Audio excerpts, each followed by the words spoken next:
The first sign that humanity wasn't alone came not with a bang, but with a whisper. Dr. Sarah Chen was reviewing data from the new quantum array telescopes at the Atacama Desert facility when she noticed the anomaly. A perfect hexagonal object, roughly 2 kilometers in diameter, decelerating as it approached the Kuiper belt. She double-checked her readings, ran 3 separate diagnostic tests, and spent 20 minutes convincing herself she wasn't hallucinating from too much coffee.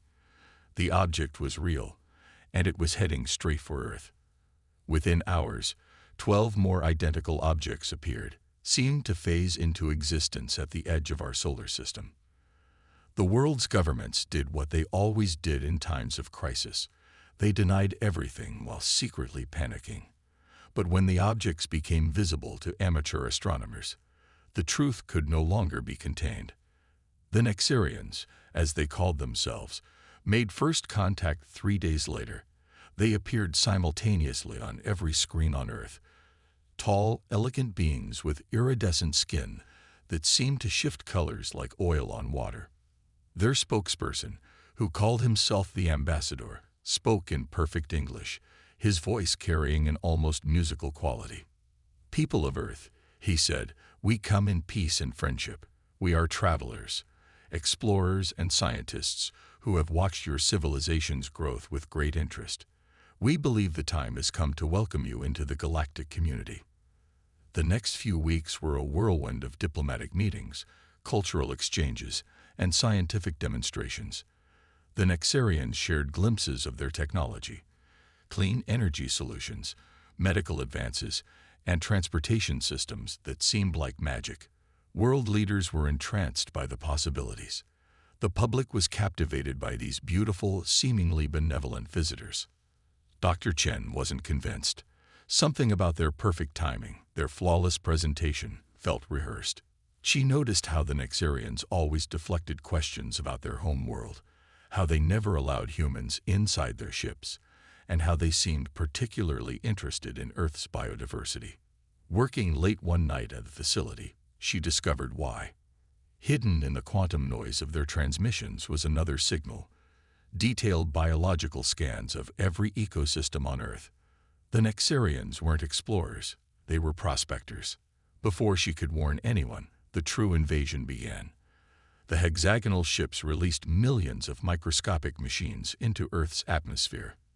These nanites began cataloging and collecting genetic information from every living thing they encountered. The Nexarians' true form became apparent. Their beautiful appearance was a holographic disguise. Beneath it, they were living machines, a species that had long ago merged with their technology. Earth's military forces mobilized, but their weapons seemed useless against the alien ship's defenses. Traditional missiles and bullets were stopped by invisible barriers. Nuclear weapons were neutralized before they could detonate. The Nexarians hadn't come to destroy humanity. They had come to harvest Earth's biological diversity, seeing our planet as nothing more than a vast genetic library to be copied and archived. But they had made a crucial mistake. In their arrogance, they assumed that humanity's technological inferiority made us primitive in all ways.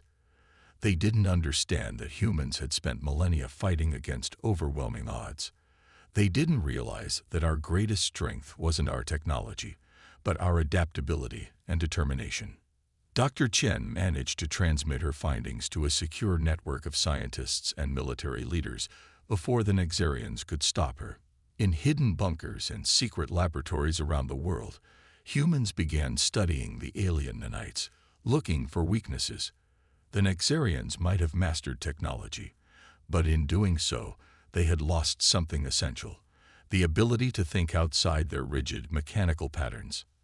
As the aliens methodically began their harvest, humanity prepared for a war unlike any in our history. We couldn't match their technology, but we had something they didn't understand: creativity born of desperation, and the fierce determination to protect not just ourselves, but every living thing on our planet. The first contact had been a lie, but it had taught humanity an important truth. We weren't alone in the universe, and we weren't ready for what was out there. But we would be. The real war was about to begin.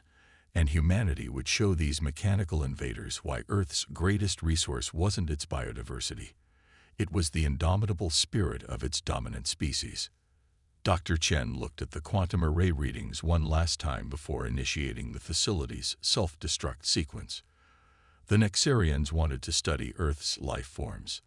They were about to get a crash course in human survival instincts. The resistance began not with grand battles or heroic stands, but with silence. When the Nexarians deployed their harvest machines across Earth's major cities, they found them strangely empty. Humanity had gone dark. Major Isabella Santos watched the alien harvesters sweep through the abandoned streets of Sao Paulo from her underground command center. The massive machines looked like metallic spiders, systematically collecting samples from every plant, animal, and microorganism they could find. Their efficiency would have been admirable if it wasn't so terrifying. "How's Project Blackout progressing?" she asked, turning to Dr. Marcus Wong, who had been analyzing the captured nanite samples for the past week. "We've cracked their basic communication protocols," he replied, his eyes never leaving the holographic display. "These things aren't just collecting samples. They're creating a complete genetic database of Earth's biosphere. But here's the interesting part. They have to transmit their data back to the motherships every 12 hours. Isabella leaned forward. "Can we interfere with the transmission?" Marcus smiled for the first time in days. "Better. We can alter it." Across the globe, humanity's resistance took shape in unexpected ways. Traditional military tactics proved useless against the Nexarians' advanced technology, so humans adapted. Biologists worked with computer scientists to create viruses, both biological and digital, that could infect the harvest machines. Engineers developed electromagnetic pulse devices that could temporarily disrupt the nanites' functioning. But the real breakthrough came from an unlikely source. Dr. Amara Kari, a quantum physicist in Dubai, discovered that the Nexarians' machine consciousness had a fundamental weakness.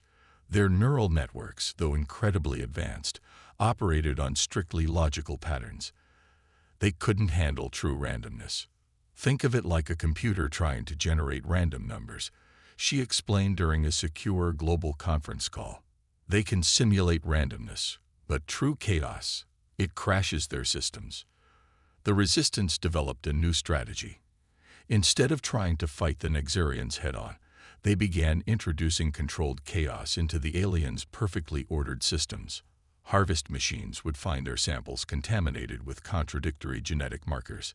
Data transmissions would include impossible biological sequences that forced their processing systems to loop endlessly. The Nexarians responded by becoming more aggressive. Their holographic disguises dropped completely, revealing their true forms: crystalline structures that pulsed with internal energy. They deployed combat units to protect their harvest machines, but these too were vulnerable to humanity's asymmetric warfare. In the ruins of London, resistance fighters discovered that simple mirror arrays could confuse the aliens' targeting systems. In the mountains of Tibet, monks found that certain frequencies of traditional singing bowls could disrupt their communication networks. Each small victory taught humans more about their enemies' limitations. Isabella's team made another crucial discovery. The captured nanites weren't just collecting genetic information. They were also analyzing human technology. "They're studying us," Marcus explained.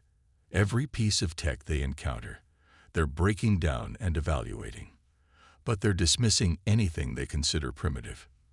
This arrogance became the Nexarians' greatest weakness. While their attention focused on Earth's most advanced technology centers, humans were developing countermeasures using deliberately primitive methods.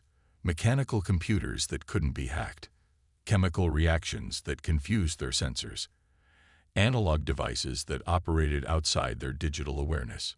3 months into the invasion, humanity had evolved from scattered resistance into a coordinated global network.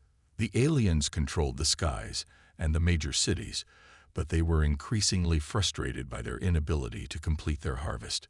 Their perfectly ordered plans kept encountering inexplicable failures and inconsistencies. In her underground lab, Dr. Chen worked with a team of geneticists to understand the aliens' interest in Earth's biodiversity. They discovered that the Nexarians, in their evolution from biological to mechanical life, had lost something crucial: the ability to adapt through natural selection. They wanted Earth's genetic library not to destroy it, but to understand how organic life could create such endless variety. Isabella stood in the command center, watching real-time updates from resistance cells around the world. The aliens had expected to find a primitive species that would quickly submit to their superior technology. Instead, they had awakened a global civilization that refused to be harvested, studied, or cataloged. "Send word to all cells," she ordered. "Operation Chaos begins at dawn." As the message went out through secure channels, humans around the world prepared for the next phase of resistance. The Nexarians had wanted to study Earth's evolution. They were about to become test subjects themselves, in humanity's greatest experiment in adaptation and survival. In the darkness before dawn, Isabella checked her weapon. A seemingly simple rifle that had been modified in ways the alien sensors couldn't detect. "Let's show them how primitive species fight back," she said, and the Shadow War entered its next phase. Project Phoenix began in the most human way possible, with a mistake. While studying a damaged alien harvester in an underground facility beneath the Australian outback, Dr. Emma Patil accidentally exposed the machine's neural core to a combination of quantum interference and organic compounds. Instead of destroying it, the exposure created something new: a hybrid system that could interface with both human and Nexarian technology. "It's like we found their evolutionary missing link," she explained to the Global Resistance Council. "They didn't just abandon their biological origins, they locked them away. And now we have the key." The discovery transformed the resistance. Hidden facilities around the world began producing hybrid interfaces that could tap into the aliens' network. For the first time, humans could not only disrupt Nexarian operations, but actively manipulate them. The invaders found their perfectly ordered systems increasingly corrupted by organic chaos. Colonel James Chen, no relation to Dr. Sarah Chen, led the military application of the new technology.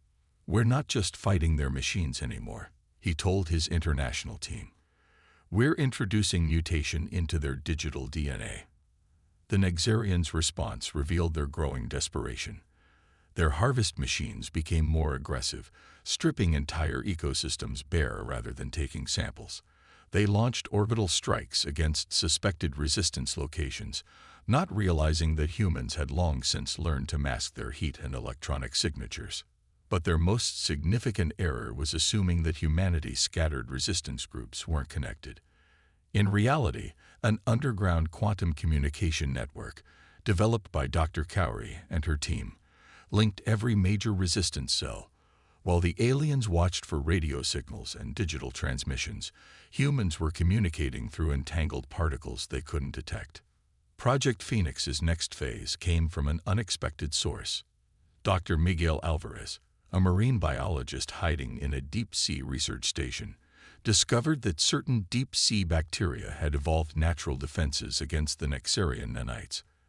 These microscopic organisms produced electromagnetic fields that disrupted the aliens' sampling processes. "Life on Earth has been fighting invaders for billions of years," he transmitted to the Resistance Council. "We just needed to find the right weapons in nature's arsenal." The Resistance began cultivating these bacteria, modifying them to target specific components of Nexarian technology. Released into the atmosphere, the microorganisms began to multiply, creating zones where alien technology functioned unpredictably or not at all. The Nexarians, their machine consciousness unable to comprehend this organic counterattack, deployed larger and more powerful harvest units. But these too fell victim to the bacterial defense, their systems corrupted by microscopic warriors they couldn't detect or destroy. In orbit, the alien ships detected the spreading biological interference, but couldn't understand its origin. Their sensors, calibrated to detect technological threats, missed the simple elegance of the bacterial weapon. When they finally identified the source, Their response showed how far they had drifted from understanding organic life. They tried to patch their systems against the bacteria, as if it were a computer virus. Isabella Santos, now coordinating global resistance operations, recognized the moment humanity had been waiting for. "They can't adapt," she announced to the Council. "They've forgotten how evolution works. Every countermeasure they deploy is just another opportunity for our weapons to evolve." Project Phoenix entered its final phase. Dr. Chen's original discovery about the aliens' interest in Earth's biodiversity became the key to humanity's strategy. While the Nexarians sought to catalog and control Earth's genetic library, humans had learned to work with it, to become part of the planet's endless cycle of adaptation and evolution. In secret facilities worldwide, scientists combined the hybrid interfaces with engineered bacteria, creating biological systems that could actively hack Nexarian technology.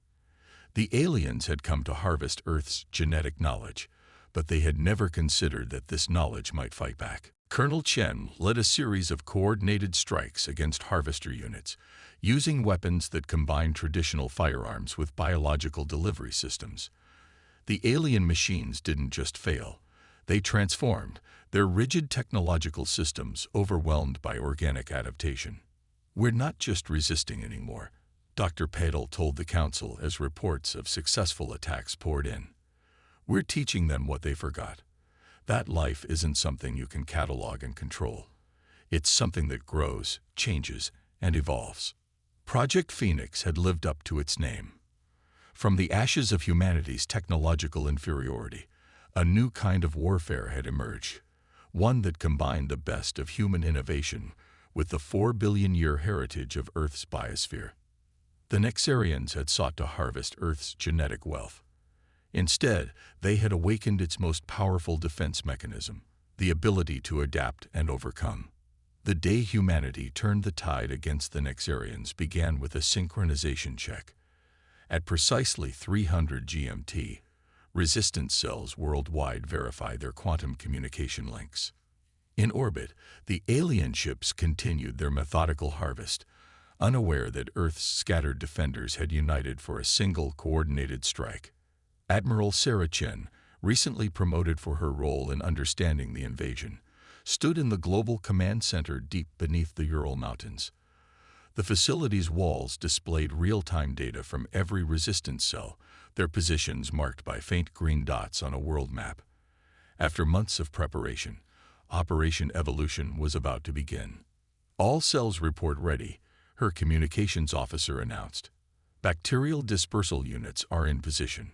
Hybrid interface systems are online." Chen nodded, remembering that first discovery in the Atacama Desert that had revealed the aliens' true nature. "Send the initialization code. Begin Phase 1. Across the planet, resistance fighters released clouds of engineered bacteria into the atmosphere. These microscopic soldiers, evolved from Dr. Alvarez's deep-sea discovery, carried a deadly payload. Not just electromagnetic disruption, but active biological programming that could rewrite Nexarian systems. The aliens detected the attack immediately, but their response proved their fundamental misunderstanding of organic life. Their ships attempted to sterilize the atmosphere with energy beams, not realizing that the bacteria had been engineered to thrive on such energy. Each attempt to destroy them only made them stronger and more numerous. In London, Dr. Marcus Wong monitored the bacterial evolution in real time. "They're adapting faster than predicted," he reported through the quantum network. "The Nexarians' defense systems are actually accelerating their mutation rate." The aliens' second response was equally ineffective. They deployed mechanical countermeasures, nanites designed to hunt and destroy the bacterial threat. But these hunter-killers encountered Dr. Patel's hybrid interfaces, their rigid programming corrupted by exposure to organic chaos. Within hours, the Nexarians' own defensive systems began to turn against them. Phase 2 began at dawn. Colonel Isabella Santos led the ground assault, coordinating teams equipped with hybrid weapons, guns that fired both traditional ammunition and capsules of evolved bacteria. The remaining harvest machines, their systems already compromised by the atmospheric attack, proved vulnerable to these combined strikes. Target their primary processing nodes, Santos ordered as her team engaged a massive harvester in the ruins of Rio de Janeiro. Force them to adapt or die. The true genius of Operation Evolution became apparent as the battle progressed. The Nexarians, who had abandoned biological evolution for technological perfection, faced an enemy that combined both. Every countermeasure they deployed was met with organic adaptation and technological innovation. In orbit, the alien ships began to show signs of distress. Their perfect hexagonal formations wavered as the bacterial attack reached their hulls. Dr. Carey's quantum sensors detected chaotic fluctuations in their power systems. They're experiencing cascading failures, she reported. The bacteria aren't just disrupting their systems, they're forcing them to evolve. And they don't know how to handle uncontrolled evolution. The Nexarians' command structure, based on rigid hierarchical protocols, began to break down.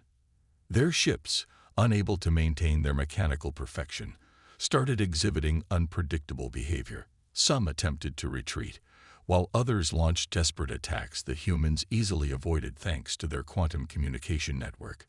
Admiral Chen watched as the green dots on her display advanced, reclaiming territory from the increasingly disorganized invaders. They wanted to harvest Earth's genetic diversity, she said. Instead, they're experiencing it firsthand. The turning point came when the first Nexarian ship crashed. Not from weapons fire or direct attack, but from internal system failure as its mechanical consciousness encountered something it couldn't process. True, uncontrolled mutation. The massive vessel plunged into the Indian Ocean, its crystalline structure shattering on impact. All cells, execute Phase 3, Chen ordered. Around the world, resistance fighters deployed the final weapon, a quantum-engineered virus that could transmit through the aliens' own communication networks. Unlike traditional computer viruses, this one carried the accumulated evolutionary knowledge of Earth's biosphere. The effect was devastating. The Nexarians, who had spent millennia perfecting their mechanical existence, suddenly faced the full force of biological evolution. Their rigid systems, unable to adapt quickly enough, began to fail catastrophically. Dr. Patel, monitoring the virus's spread from her laboratory, smiled grimly. They wanted to study Earth's adaptation mechanisms, she said. Well, they're getting a practical demonstration. As the sun set on that pivotal day, humanity watched their invaders struggle with a force they have forgotten how to confront, the chaotic, beautiful, unstoppable power of evolution. The Nexarians had come to harvest Earth's genetic knowledge. Instead, that knowledge had become the weapon that would lead to their defeat. The war wasn't over, but its outcome was no longer in doubt. Humanity hadn't just survived. They had proven that their combination of technological innovation and biological adaptation made them a force that even the most advanced civilizations would have to reckon with. 1 year after the first Nexarian ship fell from orbit, Earth had changed forever. The sky, once dominated by hexagonal alien vessels, now held a different fleet. Hybrid ships that combined human innovation with salvaged alien technology. But the real transformation had happened on the ground, and in humanity's understanding of its place in the cosmos. Dr. Sarah Chen stood on the observation deck of the International Space Defense Station, watching Earth rotate below. The station, built from reformed Nexarian technology, represented humanity's first true step into becoming a spacefaring civilization. But not in the way anyone had expected. The final Nexarian ship has been contained, Admiral Santos reported, joining her at the window. Their consciousness cores are being studied at the Quantum Research Facility. We're learning more every day about why they failed. The Nexarians' defeat had come not from military might, but from their inability to comprehend and adapt to organic evolution. Their perfect mechanical society, stripped of biological processes, had proven catastrophically vulnerable to Earth's endless capacity for change.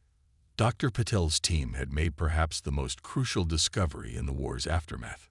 The Nexarians weren't truly evil, they were trapped. Millennia of technological evolution had led them to a dead end. unable to grow or adapt naturally. Their attempt to harvest Earth's biodiversity had been an act of desperation, a search for the organic adaptability they had lost. "We've managed to stabilize some of their consciousness cores," Dr. Wong reported during the Global Council meeting. "By introducing controlled amounts of organic chaos, we're helping them remember how to evolve. Some of them are actually beginning to show signs of genuine adaptation." Humanity's victory had brought more than just technological advancement.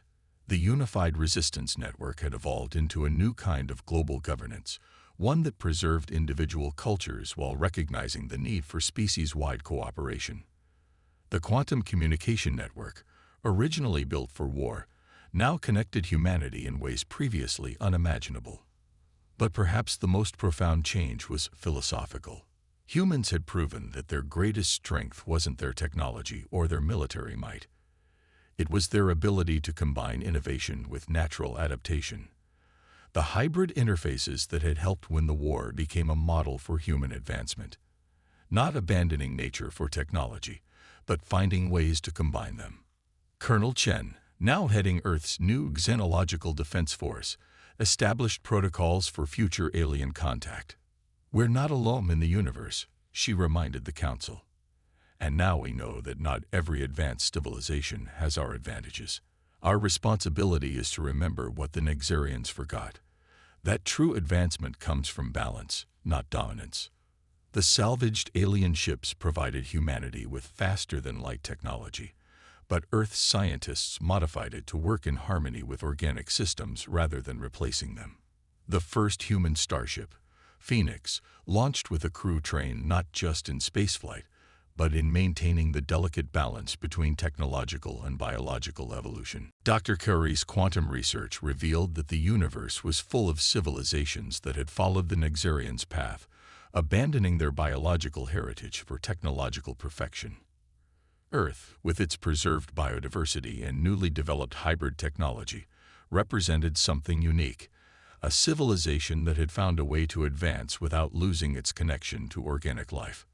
"We're not just protecting Earth anymore," Admiral Santos told a graduating class of Defense Force cadets. "We're protecting our idea. That advancement doesn't mean abandoning our nature, but understanding and working with it." The Nexarian invasion had intended to harvest Earth's genetic wealth. Instead, it had catalyzed humanity's greatest evolutionary leap. The scattered survivors in their underground bunkers had emerged as a unified species, ready to take its place among the stars. But unlike the Nexarians, humans would carry with them the lessons learned from every living thing on Earth. That true strength comes from adaptation, diversity, and the courage to evolve. As Dr. Chen watched the first stars appear above the curve of Earth's atmosphere, she reflected on how far humanity had come. The aliens had seen Earth as a genetic library to be harvested. They had never understood that they were dealing with not just a planet's worth of DNA, but with the inheritors of 4 billion years of evolution, a species that had learned to combine the best of nature and technology. Humanity had not just survived, they had shown the galaxy a new path forward. And as the Phoenix prepared for its maiden voyage into the unknown, Earth's defenders stood ready, not just with advanced technology and weapons, but with the accumulated wisdom of their entire biosphere, ready to face whatever challenges the universe might bring. The war was over, but humanity's evolution was just beginning.